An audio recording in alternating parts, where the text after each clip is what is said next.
Hello, everyone, and welcome to USA Global TV and Radio. I'm Dr. JACALYN KERBECK, and it is the day after Thanksgiving. Many of us had a large meal and maybe were falling asleep. And then when it was actually time to go to sleep, we couldn't. And how often does that happen? Whether it's because we ate too much, we drank too much, we have anxiety, we're filled with fear, we're just filled with wonder or curiosity, we're obsessed with our electric technology and we just can't put it down. Lots of reasons. We're going to be exploring that better in terms of how to sleep when you're anxious with our experts. Caroline Heward, the Harley Street stress expert. Our show today is the listening mentor. Caroline and I look at all types of scenarios that involve listening, also relationships and effective and ineffective patterns of communication. And we provide education, hope, and inspiration for you to take to heart and hopefully incorporate into your life. I highly recommend that you reach out to Caroline. She is an expert, she is licensed, and she can help you. Let's welcome her to the show, the Harley Street stress expert who's going to help you bust your stress, Caroline Heward. Woohoo! Woo-hoo! Yeah, welcome. Woo! How are things in London today? Well, I've been working today, so I haven't seen much of it, but it's pretty cold out here. So we've gone from nice, wonderful, very scorching summer to winter. So it's a brr, the heating's on. Well, Caroline, it's interesting that you mentioned that, and it's not part of our topic, but I'm going to bring it in. Many times when the seasons change or we have clocks that are resetting, that affects people's ability to sleep. And it doesn't seem like it would be much, really. Maybe an hour forward, an hour back, or the season is changing. Usually it's summer that's changing into fall and then fall into winter. It's gradual. With climate change, that seems to really not be the case anymore, but it affects people's sleep. And that's what we're going to be talking about today. How do you work with people? You've been doing it for decades and you're excellent at it. What is the approach that you take to really understand what it is that's troubling someone? I always look at root cause trauma. So if somebody's not sleeping, I ask some very, very specific questions to find out what's changed in their lives, because the symptom is related to an issue in life that they're not handling, not dealing with. So it could be a physical ache and pain, sort of in the leg, back, neck, stomach. It could be sleep issues, relationship issues. So it doesn't kind of matter what it is. It's essentially, I'm looking at the root cause. So not what's happening at that point, but what's happened when it first began. And that literally shifts the emotion up and releases from the root cause trauma, and the person feels incredibly relaxed and more peaceful. Thanks for sharing that, Caroline. I have a question for you. This might seem a little strange, but it's a question that I've actually heard people discuss in relationships. People who are married or they live together and they share a bed. And I've heard people share this comment, I can't sleep because of you. It's all your fault. You're restless. You make noise. You have the TV on. You're eating in bed, blah, blah, blah, blah, blah. And is it true that what someone else is doing can impact our sleep, or is it us taking that on that gets us agitated, and then we start getting a little more out of control and more out of control, and then finally we really can't sleep? That's a really good question, because yes, it's both. If somebody's munching in bed and you're trying to sleep, of course that's going to affect you. And if somebody's tossing and turning and you're in bed and you're sleeping, it can disturb you and wake you up. So yes, that would. And at the same time, some people can just sleep through anything. So it just depends if you're a light sleeper, if you get affected by somebody else in the bed moving. And it's also what's going on for you. I know people that can just sleep through anything. And then there's other people that even if there's a small noise outside, they will wake up. So I don't believe it's that we take something on. I feel that it's more a case of where we are in our sleep cycle. We could be in the lighter sleep cycle where we can awaken much more easily. But when we're in very deep theta sleep cycle, then we probably won't wake up. So it does depend where we are in the sleep cycle, and our sleep cycles are 90 minutes. Okay, that makes a lot of sense. So let's just walk through a scenario like yesterday. Yesterday was a big holiday here in the States, and I know people celebrate other places, and people like to enjoy nice meals. It could be on a weekend or a special occasion, or for some people, it's every day. And they overindulge, whether it's food, alcohol, doesn't matter. And they're feeling a little sleepy and they close their eyes, just maybe fall asleep for a few minutes, and then it's time to go to bed and they cannot fall asleep at all. They're looking at the ceiling, they're starting to contemplate life, and then one thing leads to another. Before you know it, it's almost time to wake up. This is when, if you've gone to bed on a really heavy meal, the body is actually working very hard to process and digest that meal. So it's working as if it's the daytime. So having a really heavy meal and then going to bed is going to be quite hard to sleep because the body is acting as if it's daytime. So it's very important to not have a heavy meal at least 2 to 3 hours before you're considering going to bed. Otherwise, the meal will be still in the process of being digested by the body, and the body will be working really hard. Alcohol, again, you can almost fall asleep because you're tired from the alcohol because it makes us drowsy, same as having a big meal. And then when you wake up, it's because the body has done a lot of the processing of the alcohol, the food. And so the body almost wakes up again. And it's why, it's a known fact not to go to bed on a full meal, not to have coffee because it keeps you awake. There's all sorts of different things that can access the fact that it'll keep you awake. I remember when I was a child, my mum and dad used to always make a hot chocolate or something called, it was like a coffee type thing. It was called Ovaltine, and there was Horlicks, and it was like a milky drink. And it was something that we used to have to make us sleep. Only in times, recent times, understanding that milk is actually like a food, and it'll bulk you out and it will keep you awake. So things that we knew, that I know as a child and that we did, are now being proven to show that they're not the greatest thing to do. So it's really important, in terms of our sleep hygiene, to keep our systems clear, empty. Otherwise, we will be thinking because the body is working. Thanks for sharing that. And we need to explore the benefits of sleeping. I've heard this, and actually, I was somebody who said this, believe it or not, decades ago. I was like, oh, I only need 4 hours to sleep. I'm doing this, that, and the other. And I was getting 4 hours of sleep, and I felt really good about it. And of course, as time goes on and we get older, we realize that no, that's not a good thing. But yet, people can function. There are definitely people there who function on very limited sleep. Why is sleep so important? You talked about the fact that our body is processing our food and it's doing its digestive work. But what are the other benefits that are really coming from having a good night's sleep? And what is a good night's sleep?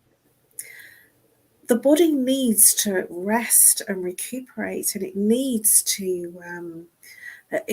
to sleep in terms of not working.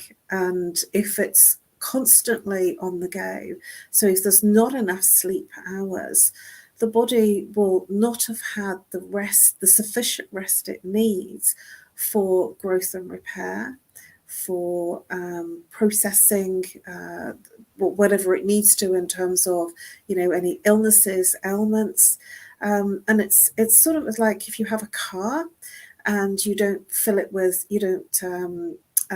petrol, and you don't check the oil, things start going wrong. And so it's just like that we have to fuel the body with good food, sleep, and plenty of water, because we're 80 parts water. Many people drink a lot of coffee, which every cup of coffee depletes 2 glasses of water, which means it dehydrates us.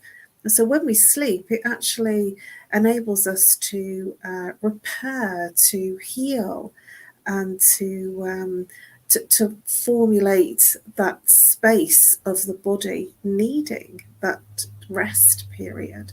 It absolutely requires a place of rest. In Victorian times, they used to sleep for about 4 hours and then wake up, and they would do 2 or 3 hours and then go back to bed. And because their cycle in terms of the work that they did, their breathing was much, much slower than what ours is today. And so in Victorian times, they didn't need the amount of sleep. And so it's actually not, it was not known to have 8 hours straight out sleep. They used to have 4 hours, get up, do things for a few hours, and then go back to bed. And so if you find that you wake up in the middle of the night, this is actually not a bad thing. You know, if you do a few things, as long as they're not taxing, because the body will be awake, and then the body will naturally feel tired again and want to go to sleep. And it's because in our climate today and in this industrial revolution, our mind is very, very busy, whereas in the Victorian times it wasn't. We weren't as busy in terms of the mental state of alertness. And so we need to rest the mind. I'm glad you shared that, and you touched on something that really resonated with me. Of course, as always, I was taking this medication that I literally had to take 4 times a day, and I had to set an alarm at 1:05. That's when I picked 1:05 to take it, and I had to take it with food. And anyway, what was happening was I wasn't really able to fall back to sleep. So I'd be lying there, and then I felt so bad because I couldn't fall asleep. So then I just decided to get up. So I got up and I would work for 2.5 hours, and then I'd go back to sleep, and then I'd take the pill again at 7. Thank goodness I'm off of that right now. But the point is, I was able to get some work done, because otherwise I was just lying there feeling horrible about the fact that I couldn't sleep and I wasn't getting anything done. So you feel that that was the appropriate thing to do in that circumstance? Yeah, I do that. I fall asleep sometimes early in the evening, and then I wake up about midnight. As you know, you see me. I'm like, she's awake. I can't believe it. I'll wake up about midnight, 1 o'clock in the morning, and then I sort of think, oh, shall I just stay in bed, or shall I go back to sleep? And there's things that I want to do, and I think, well, I'll just have a go and see. And then I have the most productive few hours in that space after I've woken up. And then I literally go back to bed again. And then I sleep really, really deeply. And it's a natural process of sleeping. So if you do wake up in the middle of the night, rather than feeling that it's wrong, rather than feeling, oh my God, I'm an outcast, I'm doing the wrong thing, go with it. Feel comfortable that you woke up, because some people do. And also the twilight hours, 2 o'clock in the morning, the planetary energy is very high. And some people may be quite sensitive because everything's very quiet. And so the planetary energy has a higher frequency. And it might be that affects you. I certainly know that it affects me. and so it's okay. If you're making yourself wrong, that makes you anxious. That makes you stressed, feeling, I should be asleep. Why am I not asleep? So if you wake up, just get up. Sometimes, I've cleaned out my fridge before now. My mum is, she's a cleaner. She'll sort of go down into the kitchen and do some cleaning, because she's got some energy, and then she expends the energy as I do. And then when I'm ready, I just go back to bed. So there isn't any right or wrong. We're all different. And if you can sleep 8 hours straight out, that's great. Yeah, absolutely. Each person's going to have their own experience. I've got you on Spotlight right now, and I'd love for you to just share, because we have some new people joining. Tell us about this Stress Buster consultation. I offer a free 30-minute Zoom, Skype, or call on whatever is irking you in terms of your stress. And your stress can be whatever you're complaining about. So whether it's physical, ache and pain, whether it's emotional, sadness, loneliness, heartache, whether it's behavioral, relationship issues, bereavement issues, anger management, whatever it is that you're complaining about is what's causing your stress. And so I offer a free consultation to help uncover the root cause of one symptom. It will literally move you into a state of calmer mind. It will give you an incredible sleep. And more to the point, it will actually uncover the root cause of what's causing your state of stress.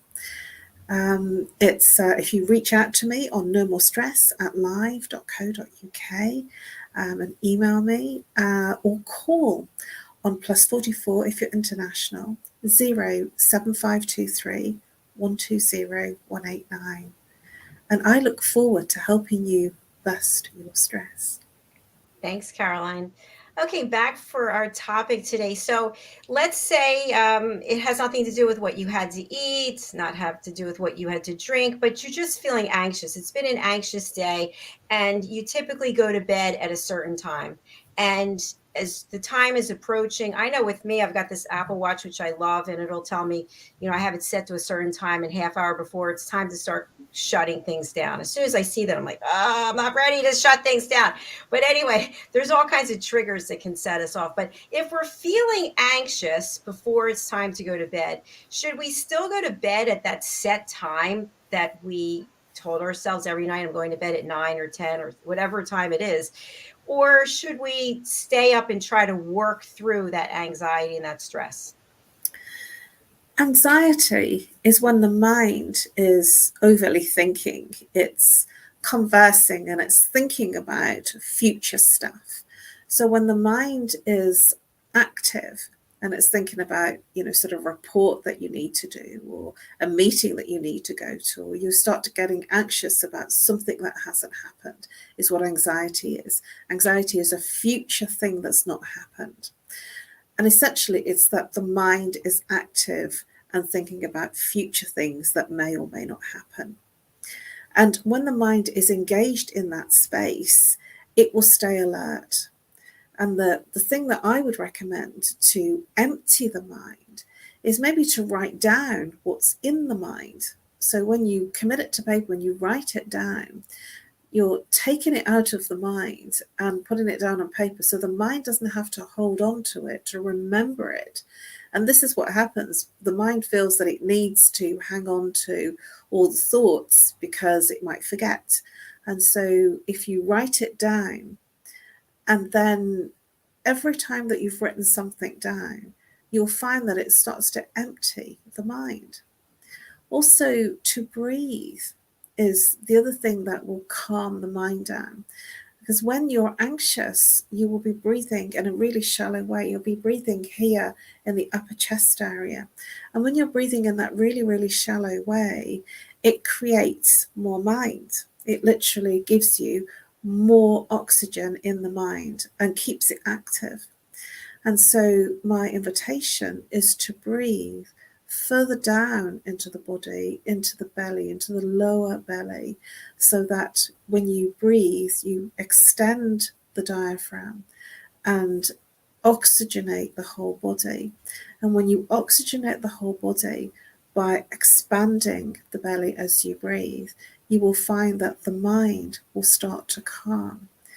And in that space of calming the mind, you will get better sleep. Because if you're breathing in that very shallow way, more anxiety will appear. Wow, that's a lot to take in. Thank you. That's really helpful. So, we've covered several topics regarding sleep. Let's say that to the earlier subject that you are a pretty good sleeper, but you're in a relationship with someone who's not. And you've tried all kinds of scenarios and you decide that you're going to relocate to another room to sleep. And now you're sleeping really well. but the other person's not too happy about it. I know you counsel couples and you help people with relationships. Is there a way to bridge that where you just can't sleep well together, but you love one another and you want to be together? That's a very fascinating subject. And I know a lot of couples that aren't sleeping together at night. And that's because, the one person snores, the other person is fidgeting.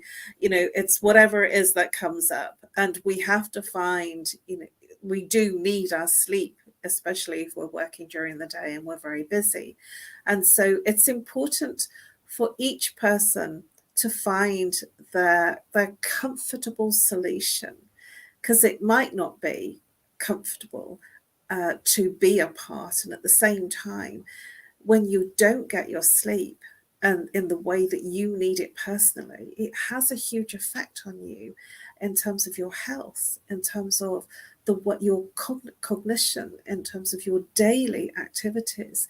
And if you haven't had a good night's sleep, for some people they can actually be almost like a bear with a sore head, and just go around with feeling like a head fog because they didn't sleep. So it's critical for some people to get that sleep. And if they don't, then, all hell breaks loose in the body and it doesn't function. Some people can survive on small amounts of sleep. You have to find, if you're in a couple, that space that's personally giving to both of you and comfortable.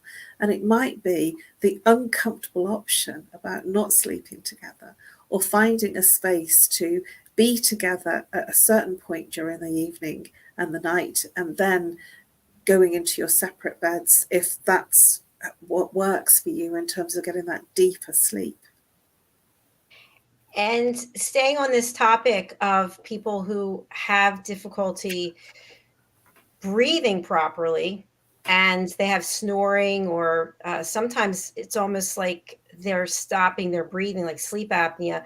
What are some recommendations that you can make if you are sleeping with someone and you notice that they're struggling to breathe, or it's almost like they breathe and then they stop breathing? When is it a sign to get some professional help? Sleep apnea is quite dangerous, because essentially, if you're snoring all the way through the night, you're not actually sleeping, and that can be detrimental to what you think you're doing. You think you're sleeping and nourishing your body, and if you're snoring all night, then you're not sleeping, and so the body isn't getting the nourishing sleep that it needs for rest and repair and restoration. So if the person is continually snoring through the night, then that is where I would go and seek some professional help to find out what it is that's causing it. It could be that some airways, the airways through the nose are blocked. It could be that for some people, they have where sort of at the top of the nose, that it's dropping down the mucus, which is affecting the making the noise of the snoring in the congestive area in the face. So it can be a number of things, and I certainly know of people that have been snoring for many years, and then when they've had a diagnosis, they've been told that it's sleep apnea. And so there's a point with sleep apnea that they don't breathe, that they literally stop breathing. And that can be for like a minute or 2 minutes. So it doesn't take a genius to work out that if that keeps happening, you're actually reducing the oxygen going to the brain in that lack of sleep and stopping breathing. So it is important to, if you're in a couple, to check that out, to make sure that you're in the best possible health experience in your sleep. Thank you so much. And that is really important information, because I don't think it's anything to play around with. It's really, it can be very serious, and please do go and seek some help. So, Caroline, when we also look at how to sleep better, it's also about doing that work, the internal work, looking at the relationships we're in, looking at the choices that we make. And to what you mentioned earlier, it could be something as basic as the food that we're eating. It could be the environment around us. What is that, the room like where we sleep? Is it bright? Is it dark? Is it noisy? Are we sleeping with our pets? That's another topic I'd like to really discuss. Some people have cats, dogs, all kinds of pets, and the pets sleep on the bed, in the bed with them. Can this impact one's ability to sleep? Yes, of course. Because it's like being with a human being. If you've got a pet there with you, they will be having their breathing cycles, and they will have their own fidgeting. So I won't say, no, you shouldn't, and yes, you should. I would say that it's a very personal decision, whether you sleep with a pet. I certainly feel that it would hinder you, because when you're really deep asleep, you don't know whether they're over your face when you're sleeping. So are you breathing well, especially if it's a very fluffy cat, for instance? And I know lots of people that go to bed with their cats, but it's not really good hygiene to sleep with your pets, in terms of the pets having the best possible sleep that they need, and you. So I wouldn't recommend it. But then some people, it's like being with another human being, that the pet is like a human being.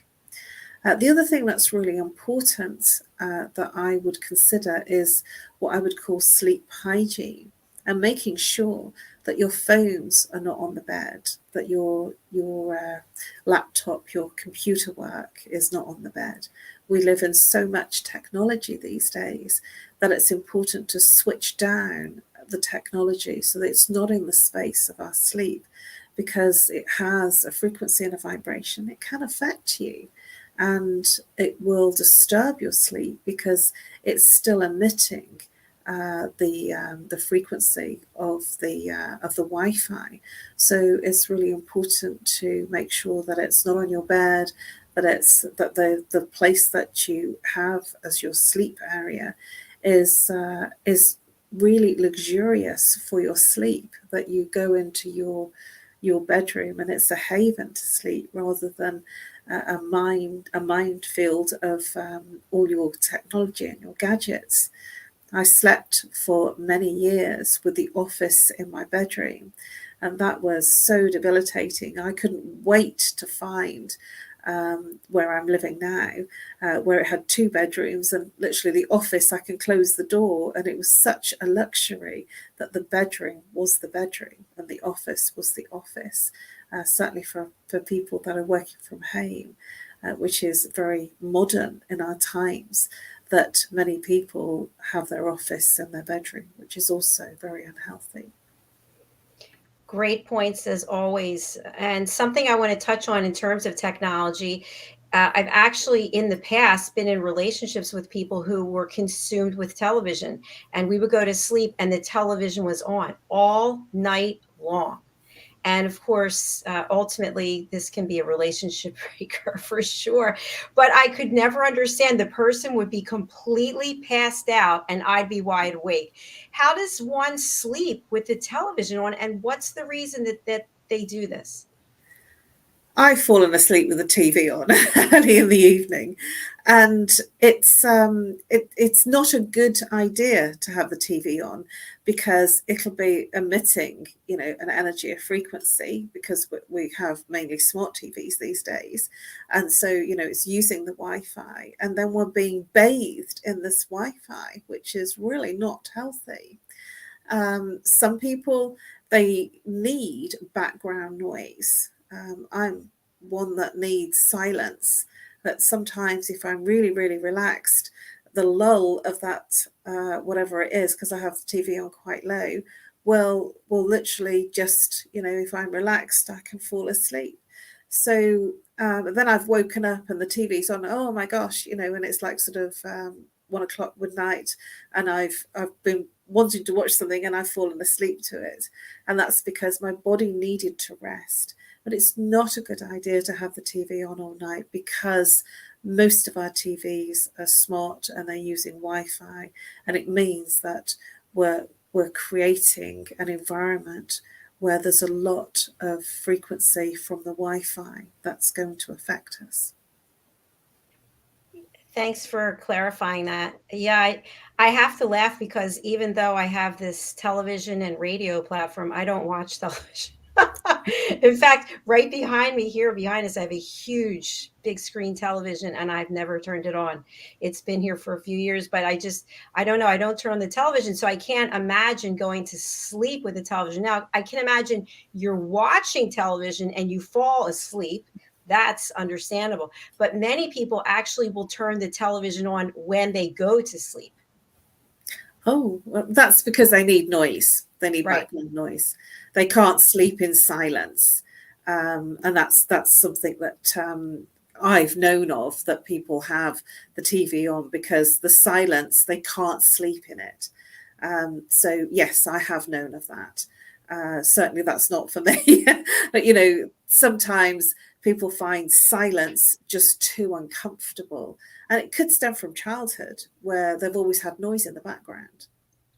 Yeah, I do know of especially women who are single and live alone, and they have the television on all the time because they feel like somebody's there. Yeah, yeah. I used to be like that. I used to have the radio on and the TV on in the background. And now I don't have any of it on. I don't have the radio on and I don't have the TV on. And if I want to watch something, then I switch it on. I actually unplug it, because I don't want, you know, all the Wi-Fi around. So if I've got Wi-Fi gadgets, I always unplug them so they're not connected. And the Wi-Fi is in the living room, and my bedroom is quite far away from the living room. So that means that I'm not sitting, you know, in it if it's turned off around me. And it is all energy. It's Yes. energy, and when we're going to sleep, we're conserving our energy and we're actually going into this mode where the body is able to heal and to process.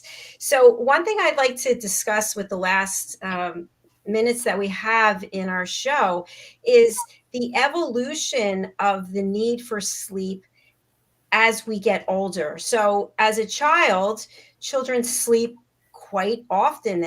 They sleep long hours, they take naps. Then at a certain age, that starts to dissipate. And then as we get older, we need to take naps, and then we're going to bed earlier, and then we're waking up later. What does that evolution look like? And can you be a little more specific as to what age range we need the most amount of sleep? Well, when you're a baby, you need feeding at regular intervals. You know, when you're first born, you need to be fed at, I think it's every 4 hours. You'll have to forgive me, I'm not quite sure of the timing. Um, and and that's because the body is digesting in that place, and the baby needs sleep and to be woken up at various intervals, because it's the way that the baby is needing the sleep, the food, and it's important to administer in those timings and those schedulings for the young baby, because they can't take in the amount of food that the baby needs all in one go. So they need to take it in small amounts. So this is, you know, what as an adult you might call grazing. And as we, you know, start to grow, then we do need less. And the way that schooling is, you know, shorter hours, so that, you know, I remember when I was a child that we were in bed for 7, and it was a late night if we were up till 8 or 9, you know, and that was like sort of really, really late for us. I know things have changed dramatically in our current times, that, you know, children are up much later, and they are waking up feeling very, very tired. So it's important to acknowledge the personal requirements of each person. And some children might need more sleep than others. So that's, you know, we are all individuals, we're human at the end of the day. And when we get older, then we almost revert back to being the child again. And there's many people that say, that our parents look after us and, take care of us as babies. And then it moves to the child taking care of the parent as the parent gets older, because they move into a space of needing the sleep, needing the rest, taking breaks, not being able to do as much. And it's about listening to the body, understanding that we're not a machine, and also feeding it the right nutritious food and drinks, because sometimes we fall into bad habits and we don't drink and eat what we need to nourish our body.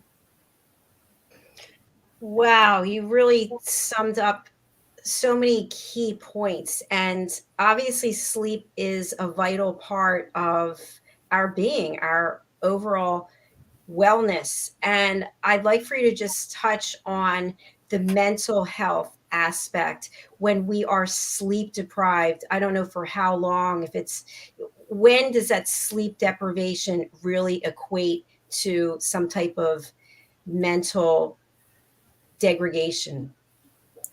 It's different strokes for different folks again, and some people can survive for quite a long time with very little sleep. And it does catch up with you because it will lower your system in terms of your restorative system. Because when we're sleeping, this is when our body is in its growth hormone. It's repairing, it's doing all the things that it should be doing in a place of rest. And if you're not getting the right amount of rest during the nighttime, it can affect you in the daytime. And some people feel very, very sluggish in the afternoon, for instance, after they've had lunch, or very sluggish after breakfast, because the body hasn't had the amount of rest and recuperation that it requires. I certainly know if I've gone all night and I've just kind of, had the energy to go all night and be working on something, that the next day I'll keep going, and then I'll just fall asleep at about 7 or 8 o'clock in the evening. And I don't ever feel that that's bad or that's wrong, because if I lost a night's sleep, then the body's saying, hey, I need to sleep, I need to rest. And so it's about listening to your body rather than just pushing through, because we're not machines and we're all different. And it will start to affect our mental health and well-being when we continually don't get the sleep that it requires. Because if you're not nourishing the brain with enough sleep, then it will create a toxic environment, and the mind then will create this anxiety, stress, because it's like filling a car with petrol, with oil. It needs everything to nourish it, to keep it going. And if you're not sleeping, then the body will start to break down. The mind will start to malfunction almost, because it needs that sleep, it needs the rest. You'll feel dizzy, you'll feel almost like you're going to faint, you'll get very headachy if there's not enough sleep. You'll know, because you will just feel out of sorts. And if you're not eating enough, you will know, because when you've had something to eat, you'll feel better. And so if you feel any of these things, is sleep, food and water, this is about nourishing the body, because if you don't, it has an effect physically, emotionally and mentally. And better to look after your body and your mind rather than having to look after it when it's too late.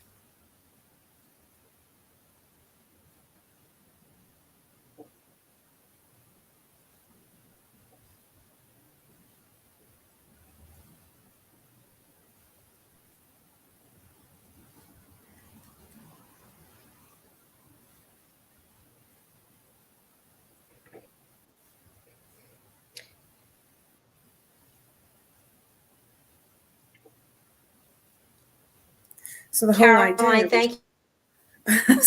I lost you for a minute. It went silent. I wasn't quite sure what happened.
So sleep is really, really important, and it's really important to get what you need, what you personally need, in order to make sure that you function the best possible way and nourishing your body, your mind, and most importantly, your family. You'll be much better as a person to yourself and your family and everyone around you.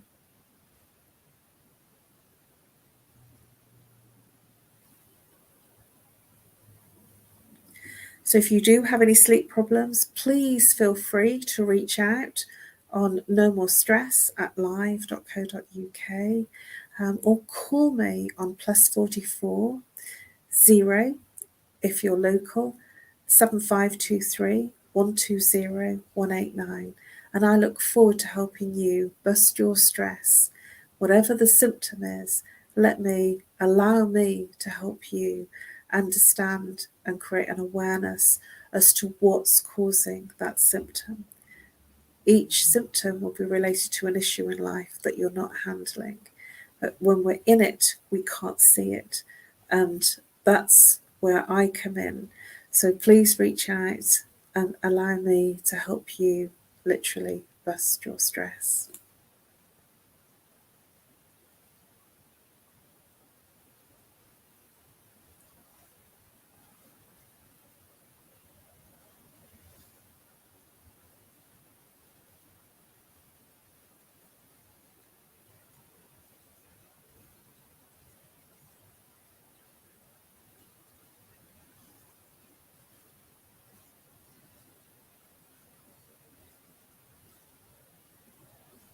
It's important to manage anxiety, especially if it overwhelms you, because when the mind keeps going, then it causes challenges for sleep.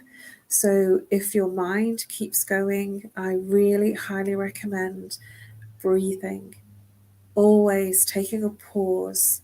And if there's something that's bothering you, make sure that you find the space to stop, to breathe, and to ensure that you are looking after yourself. And when you feel anxious, the most unnatural thing is to breathe. And so the invitation here is to step into a place of what would feel unnatural, and it will calm your mind into silence. And when the mind calms through breathing all the way down into the belly, you will feel different and easier and better.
Well, it's been an amazing show. I really want to thank you for joining us. I think we've got a couple of shows coming straight afterwards.